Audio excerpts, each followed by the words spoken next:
Hello students, welcome to my channel NEX+TURBO. In this video, we will discuss about second PUC physics midterm exam 5 marks important derivation. ಈಗ ಬರುವುದಾದರೆ third chapter current electricity.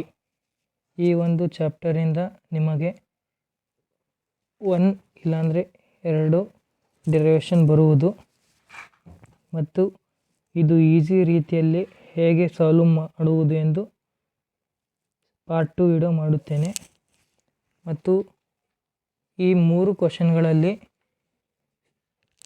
1 ಇಲ್ಲಾಂದರೆ 2 question fix ಬರುವುದು. ಮತ್ತು ಈ question ನೋಡಲು ನಮ್ಮ ಚಾನಲನ್ನು subscribe ಮಾಡಿರಿ ಮತ್ತು ವಿಡಿಯೋ ಶೇರ್ ಮಾಡಿರಿ. ಕ್ವಶನ್ ನೋಡಲು ಬರುವುದಾದರೆ, obtain expression for effective EMF and effective internal resistance when two cells connected in series. ಈ ಒಂದು ಕ್ವಶನ್ ಜೂನ್ 2022 ಮತ್ತು ಮಾಡಲ್ ಕ್ವಶನ್ ಪೇಪರಲ್ಲಿ ಕೇಳಿದ್ದಾರೆ ಆ್ಯಂಡ್ ವೆರಿ ಇಂಪಾರ್ಟೆಂಟ್ ಕ್ವಶನ್ ಇದು.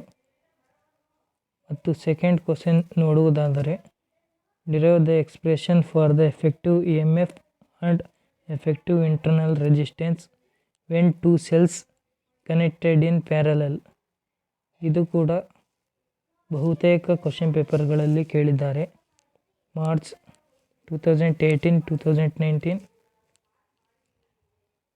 ಮತ್ತು ಇದರ ಆನ್ಸರ್ ಬೇಕೆಂದರೆ ಕಮೆಂಟ್ ಮೂಲಕ ತಿಳಿಸಿ. ಈಸಿ ಮೆಥಡಲ್ಲಿ ಸಾಲ್ವ್ ಮಾಡಿ ತೋರಿಸುತ್ತೇನೆ.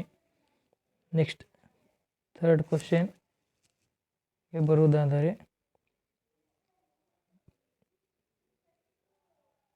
The balancing condition for the Wheatstone's network. Third question ಇನ್ನೊಮ್ಮೆ ಕೇಳಿ. The balancing condition for Wheatstone network.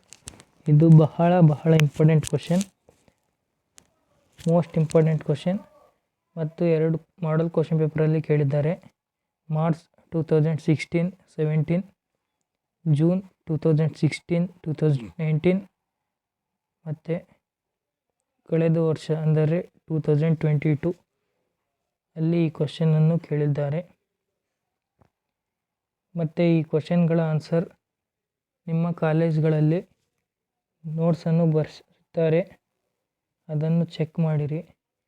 ನಿಮ್ಮ ಬಳಿ ನೋಟ್ಸ್ ಇಲ್ಲವೆಂದರೆ ಓದಲು ಯಾವುದಾದರೂ ಮೆಟೀರಿಯಲ್ ಕೊಟ್ಟಿರುತ್ತಾರೆ ಕಾಲೇಜಿನಿಂದ, ಅದು ಇಲ್ಲವೆಂದರೆ ನನಗೆ ಕಮೆಂಟ್ ಮೂಲಕ ತಿಳಿಸಿ. ನಾನು ಈಸಿ ಮೆಥಡಲ್ಲಿ ಹೇಗೆ ಸಾಲ್ವ್ ಮಾಡುವುದು ಎಂದು ವಿಡಿಯೋ ಮಾಡುತ್ತೇನೆ.